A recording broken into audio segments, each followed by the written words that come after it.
Rachel woke up at 2 o'clock in the afternoon to the sound of rain hitting the window. The apartment on the second floor of the old brick building was plunged into the gray twilight she preferred to the bright sunlight. Working the night shift had altered her biological clock, but that suited her. Fewer people, fewer questions, less need to pretend. She poured coffee from the automatic coffee maker that turned on a half hour before her usual wake-up time. Routine was important. Routine gave a sense of control. Coffee, shower, breakfast, which was technically dinner, getting ready for work, every day the same. The phone vibrated on the kitchen table. A message from Mike. "Not feeling well today, must have another cold. See you tomorrow?" Rachel stared at the screen longer than usual. This was the third time Mike had been sick in the last month. First it was just tired, then it was stomach flu, now it was a cold again. She typed back, "Sure, get some rest. Call the doctor if it gets worse." The reply came back with an emoticon of a sick face. Mike Carson wasn't a bad guy. He worked as a foreman at Precision Auto, one of Springfield's biggest auto shops. The pay was decent.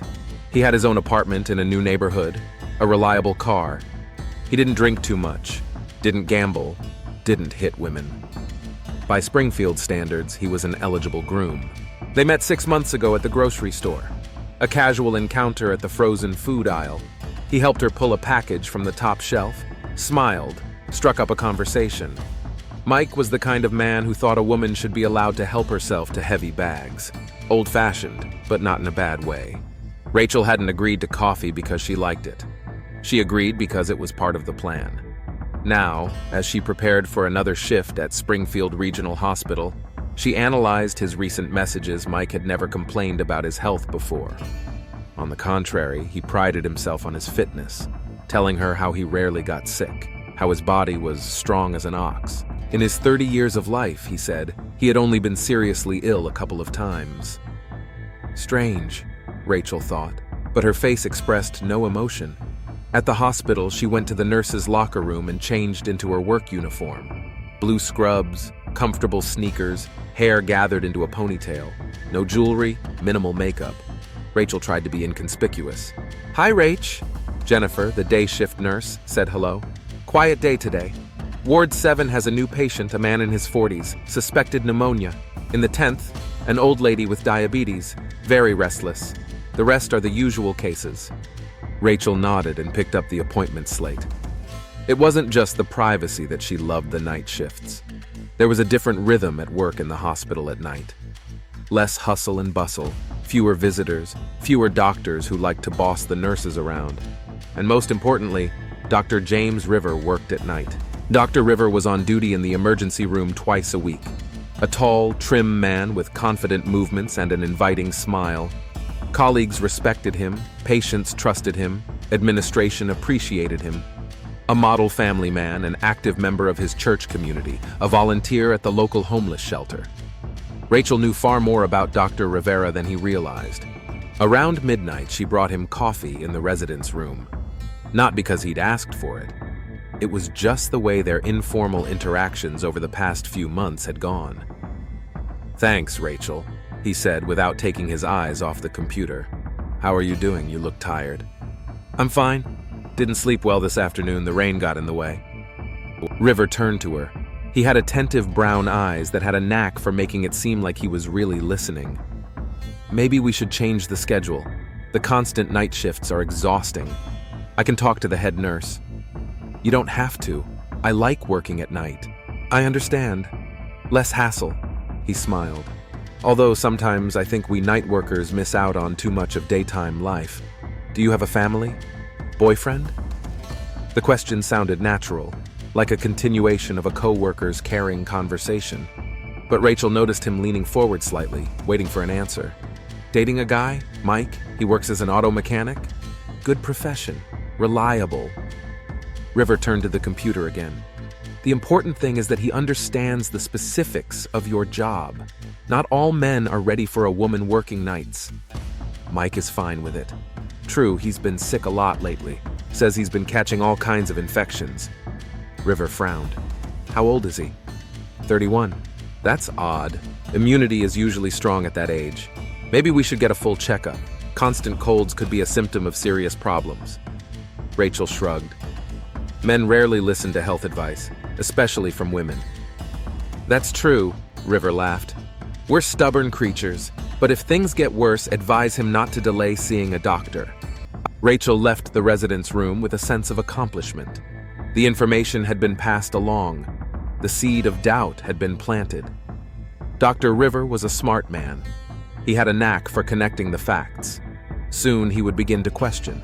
The rest of the shift went smoothly. At 4 a.m, the old lady on Ward 10 woke up in a panic. She'd dreamed that her grandchildren had been in an accident. Rachel spent half an hour calming the woman down, explaining that nightmares are common for people with diabetes because of blood sugar spikes. At 6 a.m, the shift came in. Rachel changed her clothes and walked out into the parking lot. The morning air was fresh after the overnight rain. Springfield woke up slowly. Sparse cars, few pedestrians hurrying to early work. She got into her 2015 Honda Civic, a reliable but unremarkable car, and drove home. On the way, she stopped at a convenience store for groceries. In line in front of her was a man wearing a work jacket with a Miller Construction logo. He was buying energy drinks and aspirin. "Rough night?" the cashier asked. Yeah, my head's splitting and I gotta work. My wife says go to the doctor, but what doctor is there? It'll go away on its own." Rachel listened to the conversation, holding a basket of yogurt and frozen vegetables. The ordinary life of ordinary people with their small problems and simple solutions. Once upon a time, she'd been like that too. At home, she showered and went to bed. Before going to bed, she checked her phone. Mike hadn't texted since this morning. He usually sent a good morning around 7 when he went to work. Rachel put her phone on the nightstand and closed her eyes. Sleep came easily, one of the few advantages of working nights. But tonight, she had strange dreams, hospital corridors that stretched on endlessly, and voices of people she couldn't make out in the dark. She woke to a phone call at 3:30. It was Mike calling. "Hi." His voice sounded weak. "Sorry to wake you up, I'm not feeling well at all. Temperature's in the 40s, my whole body's breaking. Thinking about calling an ambulance." Rachel sat up on the bed. "Where are you now?" "At home. I wanted to go to work, but I couldn't walk to my car." "I'll come over and take you to the hospital. The ambulance will take a long time." "No need. You're sleeping during the day." "Mike, don't argue. I'll be there in 20 minutes." She quickly got dressed and drove to his place. Mike lived in a new neighborhood on the outskirts of Springfield, where all the houses looked the same. Neat town houses with small yards and 2-car garages. The American middle-class dream. The door was hard for him to open. Mike looked awful, pale, sweaty, hands shaking. In the 6 months of their relationship, this was the first time Rachel had seen him sick. "Jesus, Mike, you're just dying. Why didn't you go to the hospital right away?" "Thought it would go away. Took some paracetamol, lay down. It just got worse." In the car, he almost passed out. Rachel drove fast but carefully. At the emergency room, they were admitted at once. High fever and breathing difficulties were reason for immediate examination. It wasn't Dr. River on duty, but Dr. Carlson, an older doctor with 30 years of experience. He examined Mike, ordered tests and x-rays. "Most likely a serious viral infection," he told Rachel. "Possibly complications. We'll put him in the hospital for observation." Rachel nodded, feigning concern. Could it be serious? "It's too early to tell. The test results will reveal more." "Can you stay with him?" "Sure." She sat beside his bed in the emergency room, holding his hand, saying soothing words. Mike dozed under an antibiotic drip. Occasionally, he opened his eyes and smiled weakly at her. "Thanks for coming," he whispered at one of those moments. "Don't be silly. It's not like I could leave you." And it was true. She really couldn't leave him, but not for the reasons he thought. Mike spent 3 days in the hospital. During that time, Rachel practically never left his room when she wasn't at work. Her co-workers remarked on her devotion. Some even envied Mike, such a caring young woman. Dr. River stopped by to check on a patient several times, even though Mike wasn't on his ward. "Your girlfriend is a real treasure," he told Mike during one of those visits. "Not every woman will sit by the bedside for days on end." Mike smiled weakly. The antibiotics were helping, and her fever was down, but her overall condition remained worrisome. Tests showed an unusual blood pattern that puzzled the doctors. "Rach!" he called out to her as Dr. River left. "You've been spending too much time here. Go home. Get some proper rest." "I don't want to leave you alone." "I'm not alone. There's a bunch of nurses here looking after me." He tried to joke. "They're not as pretty as you, though." Rachel smiled automatically, the way she'd been smiling for the last 7 years, a facial expression that should have conveyed warmth, but conveyed nothing. "Okay, I'll go home, take a shower, eat a proper meal, then I'll be back tonight." "You have work tonight." "Switched shifts with Jessica, she's on duty for me." That was a lie. Rachel hadn't switched shifts. She'd just taken 3 days off that she'd been saving up for months. The head nurse was surprised. Rachel never took vacation time, even when she was sick. At home, she took a long shower and lay on the sofa with a cup of tea. The television was showing the news. The mayor of Springfield was announcing plans for a new shopping center on the east side of town. A police spokesman was touting a drop in crime over the last quarter. The weatherman was promising a rainy week. Rachel turned off the TV and picked up a book from the shelf. Anna Karenina. She reread Tolstoy every couple of years. Not because she particularly loved Russian literature, but because thick books helped fill the time between work and sleep. But reading wasn't working today. My thoughts kept returning to the events of 7 years ago. September 15th, 2017. Friday. Rachel was 22 at the time, working as a nurse just 6 months out of college.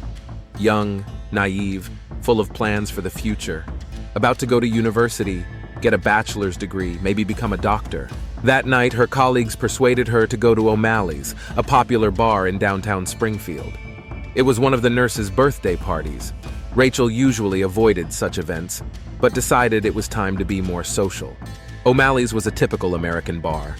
Dark wood, neon signs for beer brands, televisions showing baseball games. On Fridays, young Springfield gathered there. Medics from the hospital, engineers from the factories, students from the local university. Rachel drank more than usual. 2 beers, then a cocktail, then another. She wasn't a drinker. Alcohol worked on her quickly. By 11 p.m., she was dizzy, and her legs weren't obeying well. "I should go home," she told her friend Sarah, who worked in the same department. "Let's stay a little longer, the night has just begun." "No, I've had too much to drink. I'll call a cab." Sarah was busy talking to some guy and only waved her hand. Rachel walked out of the bar and into the street. The September air was cool, but it didn't sober her up. She pulled out her phone to call a cab, but the screen blurred in front of her eyes. "Are you sick?" Rachel turned around. Standing nearby were 3 men about her age. One was tall, trim, with a well-groomed beard. The second was of medium height, sturdy build, with a short haircut. The third was skinny, with long hair gathered into a ponytail.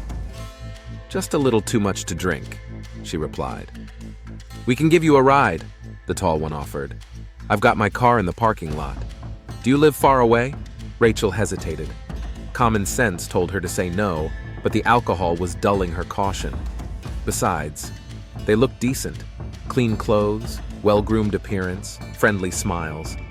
"That's very nice of you, but I'd rather wait for a cab." "Oh, come on," the medium-sized man said. "On a Friday night, you'll wait an hour for a cab. With us, it's 5 minutes and you're home." The skinny one added, "We're not maniacs if you're afraid. Vaughn, James works as a doctor at the same hospital where you are." Rachel looked at the tall one more closely. The face seemed vaguely familiar. "Dr. Rivera?" "Yes, we've seen each other in the hallways. You work in the therapy department, right?" That was a lie. In 2017, Dr. Rivera worked at a different hospital, but a drunk Rachel couldn't have known that. "Well, since you're a colleague..." The car turned out to be a new black Jeep. Rachel sat in the back seat, gave the address. The tall one, Dr. River, got behind the wheel. The medium-sized one sat next to her, the skinny one in the front passenger seat. The trip started out normally. They chatted about work, the weather, weekend plans. But after a few minutes, Rachel realized they were going the wrong way. "This isn't the road to my house." "A little detour. River said, looking in the rearview mirror. Gotta stop by my friend's house to pick up one thing. 5 minutes. Rachel felt anxious, but the alcohol prevented her from thinking clearly. The car turned into an industrial neighborhood that was deserted in the evenings. They stopped outside an abandoned warehouse. I want to go home, Rachel said. You will soon, replied the man sitting next to her and put his hand on her hip. Rachel tried to open the door, but the child lock was engaged. Panic sobered her instantly. Let me go, please. Relax, the skinny man said, turning around. We just want to have a little fun. You don't mind having some fun, do you? What happened next? Rachel remembered in fragments. She'd been dragged out of the car, dragged into an abandoned warehouse. She screamed, tried to resist, but they were stronger, especially the medium-sized one. He held her so she couldn't move. Tommy, hold her tight, River said to the skinny one. Mike, will you stop it? I mean, she's fighting back, the middle-sized one said uncertainly. Shut up, Mike, you wanted to come yourself. Rachel memorized the names. James Rivera, Tommy, Mike. She repeated them to herself as they did what they wanted to do to her. First River, then Tommy. Mike was last. He hesitated for a long time, but in the end he couldn't stop. When it was over, they left her on the warehouse floor. If you go to the police, we'll say you agreed to it yourself, River said as he buttoned his pants.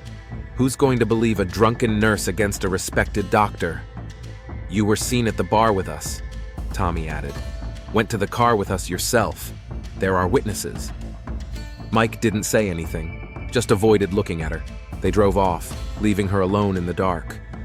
Rachel lay on the cold concrete floor for an unknown amount of time. Then she found the strength to get up, cleaned herself up, walked out onto the road, caught a cab, drove home. At home, she took a shower, trying to wash away their touch. Then she went to bed and lay with her eyes open until morning. Monday, she didn't go to work. She didn't go to work on Tuesday either. On Wednesday, the head nurse called to ask what was wrong. Rachel said she was sick. A week later, she returned to the hospital. Colleagues asked her how she was doing, where she'd been. She answered briefly, avoided long conversations.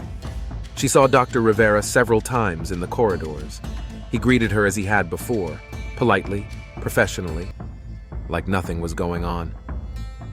A month later, she realized she was pregnant. She had the abortion at a private clinic in a neighboring town. Paid cash, gave a false name. The procedure was painful, but that wasn't the worst part. The scariest part was the realization that something from one of them was growing inside her. 3 months later, the health problems began. Constant fatigue, frequent infections, enlarged lymph nodes. The doctor ordered tests. The result was like a lightning strike, HIV positive. Rachel sat in the doctor's office, listening to the explanations that it was not a verdict, that modern drugs allowed her to live a full life, that the main thing was not to panic. But she almost did not hear the words. Only names sounded in her head. James, Tommy, Mike. One of them was a carrier of the virus, probably didn't even know it, and now she had HIV too. After that visit to the doctor, Rachel changed. She became withdrawn, avoided people, refused dates. Colleagues blamed it on overwork and job stress. No one knew the real reasons. The first 2 years were the hardest. Rachel hardly left the house except for work. She took antiretrovirals, had regular tests, and monitored her viral load. Physically adapted to the disease. Psychologically, no. In the 3rd year, she started plotting revenge. At first, they were just fantasies. How she'd find them, tell them the truth, ruin their lives. Then the fantasies became more concrete and darker. By 5th year, she had a plan. Finding Mike was the easiest part. He worked at the same shop, lived at the same address, never married, dated different girls, but no one serious. Rachel had studied his routines for months before she'd decided to meet him casually at the grocery store. Tommy was more complicated. He'd moved to a different neighborhood, gotten married, had kids. He worked as a manager at the Champion Sports Bar across town. Rachel went there a few times, studied his behavior, his habits. Dr. Rivera was the most inaccessible. He had risen through the ranks, became head of the department, married the daughter of the owner of a private clinic, but he worked at the same hospital where Rachel worked. That presented opportunities. The plan was simple and brutal. Infect them all with HIV, make them feel what she'd felt for 7 years. Let them live with the knowledge of a slow death. Let them dread every blood test, every ailment. Mike was the easiest. A 6-month relationship, regular sex without condoms. He trusted her and didn't suspect a catch. Rachel took medication sporadically before seeing him, increasing her viral load. She did it carefully so as not to critically harm herself, but enough to increase the risk of transmitting the virus. 3 weeks ago, tests showed Mike was infected. Now it was the other's turn. The ringing of the phone brought Rachel back to the present. It was Mike calling. "Hi, I'm being discharged tomorrow morning. The doctors say the crisis has passed, but you need to be monitored as an outpatient." "That's good. I'll pick you up." "You don't have to. I can drive myself." "Mike, don't argue. You can't exert yourself after being so sick." "Okay. Thanks for being there for me the whole time. I don't know what I'd do without you." "Don't be silly. We're in this together." After the conversation, Rachel looked at her watch. She had to drive to work soon. She changed into her work uniform and drove to the hospital. Jennifer was waiting for her in the locker room with the news. "Did you hear your boyfriend is being discharged tomorrow? That's such good news. The lab guys say he had some really weird tests. They couldn't figure out what the infection was. The important thing is that he's better. By the way, Dr. River was asking about you. Wanted to know if you're coming into work tomorrow." Rachel was wary. "Why?" "I don't know. Maybe he wants to thank you for taking care of a patient, or to offer time off after being so stressed." "I see." In the residence room, Dr. River sat at his computer, studying some paperwork. Seeing Rachel, he looked up. Rachel, how are you doing? I hear you're taking Mike home tomorrow." "Yes, thank you for stopping by to see him. That was very thoughtful." "You're welcome. It's a curious case, by the way. Such symptomatology is rare." River looked at her intently. There was something new in his gaze, not just the friendly involvement of a colleague. "Rachel, I have a question for you, of a personal nature." "I'm listening." "Are you free Saturday night? I wanted to invite you to dinner. As a colleague, of course. There's a lot to talk about." Rachel felt her heart beat faster, but outwardly remained calm. "I have a boyfriend, Dr. River." "I know, but this will just be a friendly dinner. We'll discuss work, department plans, nothing more." She hesitated exactly as long as it took to look natural. "Okay, but only as co-workers." "Of course. Meet me at the Riverside at 7. It's a nice restaurant, quiet place." "Deal." River smiled and went back to his paperwork. Rachel left the residence room with a sense of satisfaction. The plan was unfolding exactly as she'd hoped. The rest of her shift went as normal. Toward morning, she received a text message from an unfamiliar number. "Hi, this is Tommy. We met at Champions last week, remember? You said you were a nurse. Wanted to ask you out for coffee if that's okay." Rachel smiled as she looked at the phone screen. Tommy Green had finally decided to text. She'd seen the way he'd looked at her at the bar when she'd accidentally been there last Wednesday. They talked at the bar, she gave him her number. A married man with 2 kids who flirts with strangers at the bar. Some things never change. "I remember," she typed back. "Coffee's a good idea. When is convenient?" The answer came quickly. "Tomorrow? I know a cozy place near the hospital." "Great. I'll see you at the Coffee Bean at 3 in the afternoon." Rachel put her phone away and finished her rounds of the wards. It was already getting light outside the windows. A new day brought new possibilities. Mike was discharged Thursday morning. Rachel came to pick him up at exactly the right time, bringing clean clothes and a thermos of homemade soup. The discharge summary was impressive. 2 pages of small print describing symptoms, treatment, and recommendations. "The doctors never figured out what was wrong with me," Mike said, settling into the passenger seat. "They call it a viral infection of unspecified etiology." Sounds pretty, doesn't it? "The important thing is that you're feeling better." "Yeah, but they insist on retesting in a month, and another in 3 months. They want to make sure there won't be a relapse." Rachel nodded, focusing on the road. The tests in 3 months would show HIV infection. By then, Mike would link the disease to their relationship, but he wouldn't be able to prove anything. Who would believe a quiet nurse would intentionally infect her boyfriend with a deadly virus? "Why don't we go to your place?" Mike suggested. "My place is a mess, and your apartment is always so cozy." "Sure, I'll cook something delicious." In her apartment, Mike immediately laid down on the couch and fell asleep. Being sick had taken a lot out of him. Rachel covered him with a plaid and went to the kitchen to prepare dinner. Through the window, she saw a yard with a playground where several kids were playing under the supervision of their moms. Ordinary life of ordinary people with their simple joys and worries. She had once dreamed of such a life, too. A family, children, a house with a garden. But the events of 7 years ago cut short those plans. HIV infection meant a complicated pregnancy, risks for the child, lifelong therapy. Children were technically possible, but Rachel couldn't envision herself as a mother. How do you explain to a child how mom got the disease? The phone vibrated with a message from Tommy. "Hi, waiting for you at the Coffee Bean.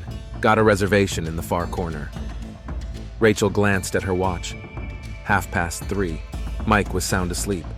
You could leave him alone for an hour. "On my way," she replied. The Coffee Bean was 5 minutes from the hospital. A small, cozy place with cushioned chairs, dimmed lights, and the aroma of freshly ground coffee. Rachel found Tommy in the far corner, just as he'd promised.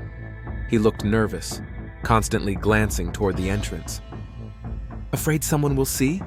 Rachel asked, sitting down across from him. "Springfield's a small town. People like to gossip. We're just having coffee. There's nothing objectionable about it."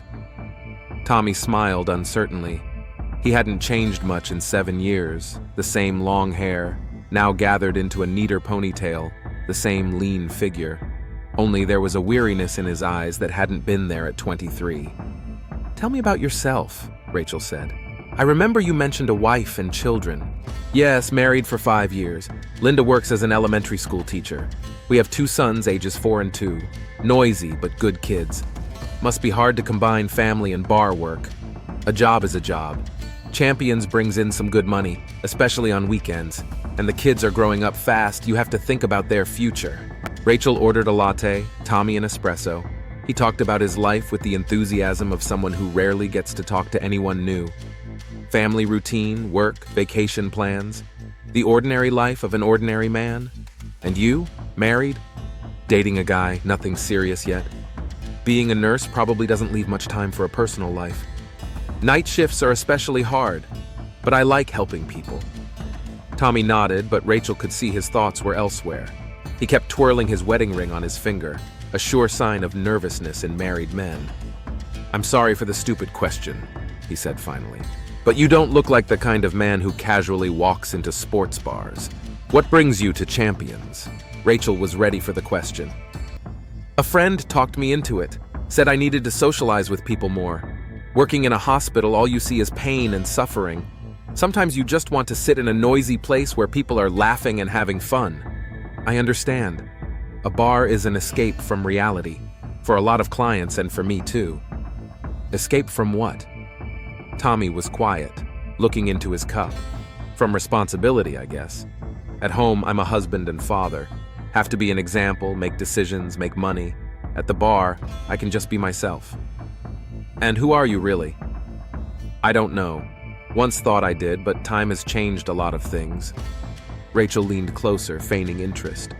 "What's changed?" "When I was 20, I thought life was an adventure, that you could do anything and not be responsible for it. Then I got married, had kids, and realized that every action has consequences." "Do you regret anything in particular?" Tommy looked at her carefully. Something akin to suspicion flashed in his gaze. "Aren't you a little nosy for a casual acquaintance?" Rachel laughed. "An occupational deformity. Nurses are used to asking questions. Do you want to change the subject?" "No, it's fine. I'm just not used to talking about personal things with people I don't know." They talked for another half hour. Tommy gradually relaxed and told a few funny stories from his work at the bar. Rachel laughed in all the right places, asked the right questions.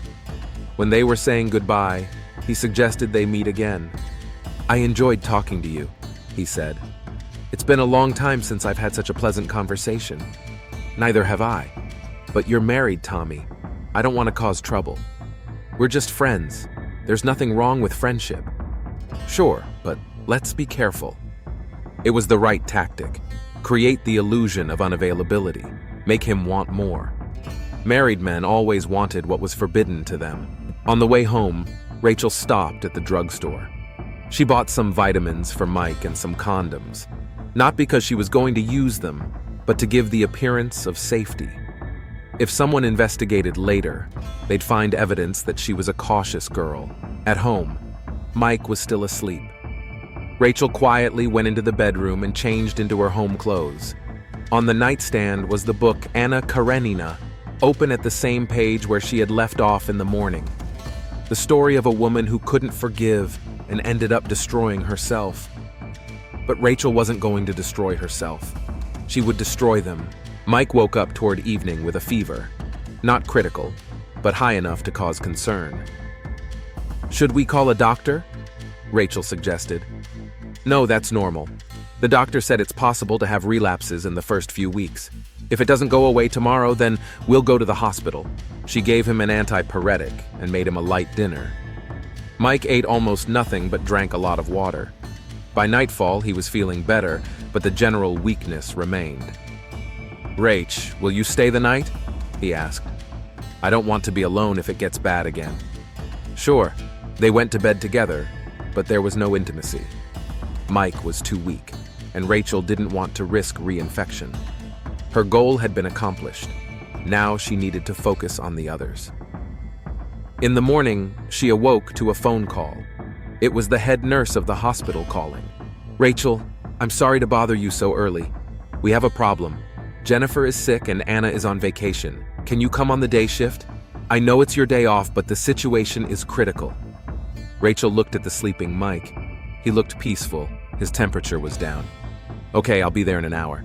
Thanks. Very helpful. At the hospital, the day shift was proving to be a busy one. 2 new acute patients, 1 ICU transfer, a lot of paperwork. Rachel worked automatically, her mind occupied with plans for the evening. Around 2 o'clock in the afternoon, Dr. River walked into the department. He looked tired, but when he saw Rachel, he smiled. Didn't expect to see you. It's your day off, isn't it? Jennifer got sick. Had to help out. I see. By the way, are we still on for dinner tomorrow night? Yes, of course. Great. I'll meet you at Riverside at 7. After he left, Carla, a nurse from a neighboring unit, approached Rachel. Dr. River is flirting with you, she said with a smile. I've noticed the way he looks at you. We're just co-workers. Oh, come on. He's married, but that doesn't stop him from eyeing pretty nurses. Just be careful. He's got a reputation. What kind of reputation? An adventurer on the side. There was a story 3 years ago with a nurse in cardiology. The affair lasted about 3 months, then he went back to his wife and the girl quit and left town. Rachel feigned surprise. Really? He seems so decent. Appearances are deceiving. Men are men, especially when they have power and status. That information was useful. Dr. River had a weakness for nurses, and that made it easier. Rachel didn't have to invent elaborate seduction schemes. The shift ended at 8 p.m. Rachel went home to Mike, who was feeling better. He'd even made a simple dinner, pasta and sauce from a can. How was work? He asked. Tough day, lots of patients. Maybe you should take a vacation. You've been working non-stop the last few months. After your illness, I'll think about it. They had dinner, watched a movie on TV. Just a normal evening of a couple who'd been dating for 6 months. Mike fell asleep on her shoulder. She stroked his hair. He trusted her completely, and that made what was happening all the more cruel. But Rachel had long ago stopped feeling guilty. 7 years ago, they hadn't thought about her feelings when they did what they wanted to do to her. Now it was her turn to not think about their feelings. She woke up the next day with a clear plan of action. Dinner with Dr. Rivera was to be the next step in her revenge. She spent more time preparing than usual. She chose a dress that emphasized her figure but didn't look vulgar, did her makeup, styled her hair. You look amazing, Mike said when she came out of the bathroom. Where are you going? Dinner with co-workers. We're discussing work issues. Have a good time. The Riverside restaurant was in the center of town on the riverfront, an expensive place with a good reputation where people came to celebrate important events. Dr. River was already waiting at a table by the window overlooking the water. "Rachel, you look beautiful," he said, getting up to greet her. "Thank you. It's a beautiful place. I love coming here. It's quiet, cozy. You can have a quiet conversation." The waiter brought a menu and wine list. River ordered a bottle of expensive wine without asking Rachel's opinion. Typical behavior of a man used to being in control. "How's your boyfriend doing?" he asked when the waiter stepped away. "Better. There's still some weakness, but no fever." "Good. I'd recommend he get further evaluation, though. Symptoms like these sometimes indicate serious immune problems." Rachel nodded, pretending to be concerned. "Do you think it could be something serious?" "I don't want to scare you, but we've been seeing a few cases of unusual viral infections lately. Perhaps a new strain has emerged." "What do you mean?" River leaned closer, lowering his voice. "It's unofficial information for now, but there's suspicion of an increase in HIV cases in the city, and in people who aren't at risk." Rachel felt a prick of alarm, but kept her expression calm. "This is serious." "Yes, the health department is already investigating. It's possible someone is intentionally spreading the infection." "Intentionally? Who would do such a thing?" "Mentally unstable people who want to take revenge on society, or a person who is infected themselves and wants others to share their fate." Rachel took the glass of wine with a trembling hand. "Did they really suspect something already?" "That's scary," she said. "And how are they going to find someone like that?" "The police are working with us. They're analyzing the connections between the infected, looking for common ground. Sooner or later, they'll find one." Dinner went on for 2 hours. River talked about his work, the hospital's plans, his ambitions. Gradually, the conversation became more personal. He complained about his wife, who doesn't understand the specifics of his work, about the loneliness he feels in his marriage. "Sometimes it feels like Sarah and I live in different worlds," he said. "She's only interested in shopping and social events. And I want to talk about medicine, about science, about things that really matter." "It's hard," Rachel said sympathetically. "You understand. You work in the same field, see the same problems. You can be spoken to as an equal." By the end of the evening, River had become more assertive. Touching her arm several times during the conversation, the compliments became more personal. "I really enjoyed our evening," he said as they left the restaurant. "I'd like to do it again." "I had a good time too, but don't forget, I have a boyfriend and you have a wife." "Sure, but friendship between co-workers is normal, right?" "Sure." He walked her to her car and leaned in for a kiss on the cheek. At the last moment, he turned his head and their lips almost made contact. Rachel pulled away. "James, don't." "Sorry, got carried away." On the drive home, Rachel analyzed the evening. River had taken the bait, but the information about the investigation was disturbing. She needed to speed up the plan before the police were on her trail. At home, Mike was asleep. Rachel quietly undressed and lay down beside him. Tomorrow was the day to meet with Tommy and take their relationship to the next level. There wasn't much time left. The meeting was set for Sunday at Tommy's house. Linda had taken the kids to her mother's for the weekend, so the house was empty. Mike was the first to arrive. He looked terrible. He had lost weight in the 3 days since the test results came back, dark circles under his eyes. "How are you feeling?" Tommy asked, opening the door.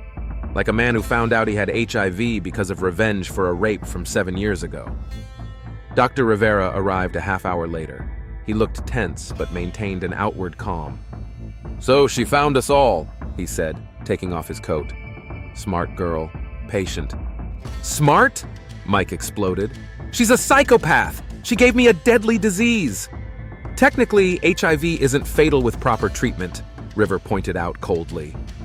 Tommy led them into the living room. The house was typical middle class.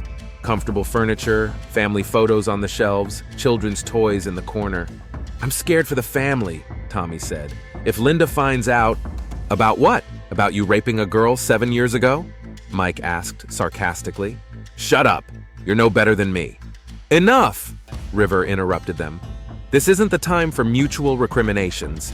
We need to decide what to do next. And what can we do? Tommy asked. She's got us by the balls. If we go to the police, we'll turn ourselves in. River was silent, contemplating the situation. There are options, he said finally. We can fix the problem. Mike and Tommy looked at him with horror. Are you suggesting we kill her? Tommy asked. I'm suggesting we think about all the possibilities. We have families, careers, reputations. This woman could ruin everything with one word. The ringing of the doorbell interrupted the conversation. All three of them froze. Who could it be? Mike whispered. Tommy went to the window and looked out. It's her. Rachel stood on the porch in a dark coat, calm and collected. Tommy reluctantly opened the door. Hey boys, can I come in? We didn't invite you in, Tommy said, but you're discussing me. I think I have a right to be present for a conversation about my own destiny. She walked into the living room, where Mike and River sat like schoolboys caught up in a prank. James, you look well, she said to the doctor. How are you doing? How's the wife? What do you want? River asked tensely. Came to check on some old friends. Heard you were discussing how to kill me. Interesting plans you have. You were eavesdropping? Tommy asked. Windows open, voices loud. No need to be a spy. Rachel pulled a small tape recorder out of her purse and placed it on the coffee table. What's this? River asked. Insurance, in case something happens to me. Your conversation about the murder is recorded. If I die under suspicious circumstances, the tape will go to the police. You're bluffing, Tommy said. You want to check it out? River stood up and walked to the window. What do you want us to do? I want you to feel what I felt 7 years ago. Helplessness, fear, despair. We realize we were wrong. Wrong? Rachel laughed. You raped me, infected me with an incurable disease, ruined my life, and you say you were wrong? She stood up and walked over to the family photos on the shelf. Took one, Tommy with his wife and 2 sons. That's a beautiful family, Tommy. The boys look just like you. Leave them alone, Tommy said tensely. And you left me alone 7 years ago? The kids aren't guilty of anything. My non-existent children aren't to blame for anything either. Rachel put the picture back up and turned to the men. I have a suggestion. James, you divorce your wife and publicly confess what happened 7 years ago. Tommy, you will tell the truth to Linda and the kids. Mike, you'll file a police report with a full confession. That will ruin our lives, Tommy said. Fine, now we're even. And if we refuse, then I'll do it for you, but my way will be less delicate. River grabbed her arm. You're forgetting one thing. There are 3 of us. You're alone. Like 7 years ago? River tightened his grip, but Tommy grabbed his wrist. That's enough. There will be no violence in my house. You're a coward, Tommy. Always have been a coward. Maybe, but I'm not a psycho who hits women. River let go of Rachel. Good, you've won. What's next? Next, you'll think about my offer. You have a week. And then? Then I'll start acting on my own. Rachel took the recorder from the table and headed for the exit. At the door, she turned around. James, by the way, our dinner Friday night was nice. Too bad it won't happen again. Your wife will get a detailed report on how you flirted with me in the restaurant. River turned pale. You have no proof. I have plenty, James. 7 years of training gives you an edge. She walked out, leaving the 3 men in heavy silence. An hour later, they were still sitting in the living room. Something has to be done, Tommy said at last. What exactly? Mike asked. I don't know, but she's going to destroy us. Maybe we deserve it, said Mike quietly. Speak for yourself. I have a family. Mike looked at them both. Maybe we need to do what she's asking. Confess everything. You're out of your mind, River said. We really raped her. We really ruined her life. Maybe it's time to be held accountable. It's easy to talk when you don't have a wife and kids, Tommy said. Tommy sat down on the couch and covered his face with his hands. I can't do this. I can't ruin Linda and the kids' lives. Then what? A long pause. We have to stop her, Tommy said quietly. How? Any way we can. On Tuesday night, Rachel was driving home after her night shift. She stopped at a stoplight in an industrial neighborhood when Tommy approached her car. We need to talk, he said, tapping on the window. Rachel rolled down the window. About what? About your terms. We might be willing to accept them. Can you come to my house? Linda took the kids away to her parents. Rachel hesitated. Something in his tone was alarming. Why home? We can talk at the coffee shop. Too personal a topic for a public place. Please, Rachel, it's important. Okay, coming to get you. The atmosphere in Tommy's house was tense. Mike sat in the corner of the couch. River stood by the window. So, Rachel said, have you made your decision? Yes, Tommy replied. We're willing to cooperate, but there are conditions. What are they? We'll confess to everything, but you won't demand jail time. Rachel laughed. You're still bargaining? After all you've done? We're trying to find a reasonable compromise. Compromise would have been appropriate 7 years ago. It's too late now. River turned from the window. No concessions then? None. Then we have no choice. He made a sign to Tommy. He walked slowly to the door and locked it. What are you doing? Rachel asked, but her voice remained calm. What we should have done 7 years ago, River replied. Rachel reached for her phone, but River knocked it out of her hands. No one's coming to help you, just like 7 years ago. Tommy pulled a rope out of a drawer. I'm sorry, Rachel, but you made us do it yourself. Like 7 years ago made you rape me? River approached her with the clear intent to use force. At that moment, Rachel did something no one expected. She pulled a small handgun from her purse. Back off, she said quietly. All three of them froze. Where did you get the gun? Mike asked. 7 years of training, remember? I saw this development coming. You won't shoot, River said. You're not a killer. No, but you're forcing me to become one. River took a step toward Rachel. Don't come any closer, she warned. Or what? You're going to kill me? Yes. Tommy realized the gravity of the situation, saw a determination in her eyes that hadn't been there 7 years ago. Rachel was ready to kill. And in that moment, he realized they had created a monster. Put the gun down, Rachel, Tommy said, slowly raising his hands. No one wants anyone to get hurt.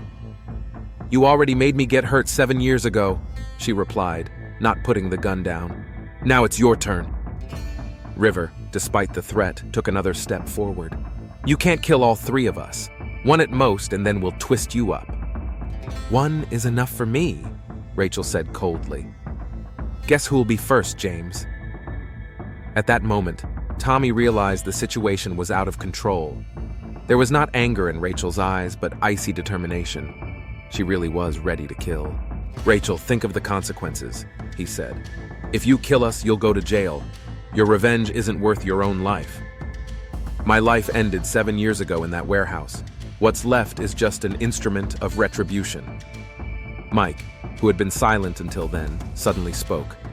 That's enough. That's enough. He stood up from the couch and looked at Rachel. You're right. We are monsters. We ruined your life and we have to pay for it. I'm ready to turn myself in to the police right now. Mike, shut up, River hissed. No, James. 7 years I've been living with this burden. I see her face every night. Stop running from responsibility. Mike pulled out his cell phone. I'm calling the police. I'm telling them everything. Have them arrest us. Tommy stepped toward him. You don't dare. I have kids. She might have kids too, Mike replied, dialing a number. Tommy tried to snatch the phone from him. A brief physical confrontation ensued. In the commotion, River tried to take advantage of Rachel's distraction and lunge at her. A shot rang out. The bullet struck Tommy in the chest. He fell, wheezing and clutching at the wound. Blood was quickly spreading over his shirt. Tommy! Mike shouted, rushing over to his friend. River froze, realizing that Rachel was indeed shooting to kill. You killed him, he whispered. Not yet, but if you don't call an ambulance, I did. Mike pressed his hands against Tommy's wound, trying to stop the bleeding. Call an ambulance, he shouted to River. No, Rachel said. Let's talk first. She kept the gun pointed at Rivera, but her eyes were fixed on the dying Tommy. See how quickly things change? 1 second ago you were making plans for your family and now you're bleeding out on the floor. Tommy tried to say something, but his mouth was bleeding. Rachel, please, Mike pleaded. He's dying. Let me call the doctors. How did you let me call the police 7 years ago? We were different people then. And you're the same now. A minute ago you were going to kill me. River backed slowly toward the window. Don't move, James, Rachel warned, or you'll join Tommy on the floor. What do you want? He asked. I want you to understand. 7 years ago, I was lying on cold concrete and you stood over me and decided my fate. Now I'm standing and your friend is lying down. Fair enough, isn't it? Tommy's breathing became increasingly shallow. Mike was crying, holding his bloody shirt to his wound. He's losing too much blood. Rachel, please. Tommy, she called out. Can you hear me? Tommy turned his head toward her with difficulty. Do you want to apologize? Do you want to apologize? He tried to speak, but only blood came out of his mouth. It's too late, Rachel said. Just like it was late 7 years ago when I asked you to stop. At that moment, there was a knock on the door. Police, open up! Everyone froze. Mike looked at Rachel in surprise. Did you call them? No, but someone heard a gunshot. The knocking was repeated louder. Last warning, open the door! Rachel quickly assessed the situation. Tommy is almost dead. River and Mike are in shock. The police are outside. Her revenge plan was nearing completion, but not in the way she had planned. River, she said, go open the door. What? Open the door and explain to the cops what happened. Tell them the whole truth. What are you talking about? About you raping a girl 7 years ago? About the fact that you tried to kill me today? About me defending myself? River shook his head. I won't say any of those things. Then I'll say it, but my version will be less favorable to you. The door rattled. The cops were trying to kick it open. Decide quickly, James. The door swung open and 3 policemen burst in with guns at the ready. Leading the way was Detective Sarah Mitchell. Guns on the floor! Hands up! Rachel slowly put the gun down and raised her hands. Mike pulled away from Tommy, showing his bloody palms. River froze at the window. Mitchell quickly assessed the situation. A dying man in a pool of blood, terrified witnesses, a woman with a gun. Call for medics, she ordered one of the officers, then turned to Rachel. Did you fire? Yes. Why? Defending myself. Mitchell looked at the men. Defending yourself against who? From them. They tried to kill me. That's a lie, River exclaimed. She burst into the house with a gun and started shooting. Interesting, said Mitchell. Then explain why the door was locked from the inside, and why Mr. Green has a rope in his hands. River looked at the rope that Tommy had dropped when he fell. It's not what you think it is. What do I think, Dr. River? The ambulance arrived. The paramedics began to administer aid to Tommy, but it was too late. A few minutes later, they pronounced him dead. Mitchell arrested everyone present and took them to the station. Interrogations began immediately. In the detective's office, Rachel sat quietly answering questions. Miss Thornton, tell me what happened today. Tommy Green invited me to his house to talk to him. When I arrived, Mike Carson and Dr. River were also there. They locked the door and tried to use physical force on me. I defended myself. Did you have a weapon? Yes, I have a carry permit. Why did you come armed to a friendly? Because I knew it wasn't a friendly encounter. Mitchell leaned forward. Explain. 7 years ago, these 3 men raped me. Today, they decided to silence me about it. Why didn't you go to the police 7 years ago? They threatened me. They said no one would believe a drunken nurse against a respected doctor. And what's changed now? I've got proof. Rachel pulled a flash drive out of her bag. Recordings of our conversations, confessions, threats to kill me. Mitchell took the flash drive and inserted it into the computer. The voices of Rivera, Tommy, and Mike filled the office, discussing how to fix the problem and enforce silence. Impressive, the detective said. You've planned this carefully. 7 years of planning. And infecting Mike Carson with HIV is part of the plan too? Rachel hesitated for the first time in the entire interrogation. I don't know what you're talking about. I'm investigating an abnormal rise in HIV cases in the city. 7 men in 3 months, Mike Carson is among them. All around the same age, all infected from an unknown source. Could be a coincidence. Maybe. But I checked the medical records. You've been HIV positive for 7 years, right from the time the rape happened. Rachel was silent. Did you intentionally infect them? A long pause. They infected me first. That doesn't answer my question. Yes, I intentionally infected Mike. Tried to infect the others. Mitchell leaned back in her chair. Do you realize that's a crime? Intentionally infecting someone with HIV? I understand. So is rape. 2 crimes don't make a justice. What does? The system that allowed them to go unpunished for 7 years? In an adjoining office, Mike and Rivera were being questioned. Upon hearing the tapes, Mike broke down and confessed to everything. Told about the rape, about how they'd threatened Rachel, about today's attempted murder. River held out longer, but eventually gave up too, realizing the futility of denial. A week later, Rachel appeared in court.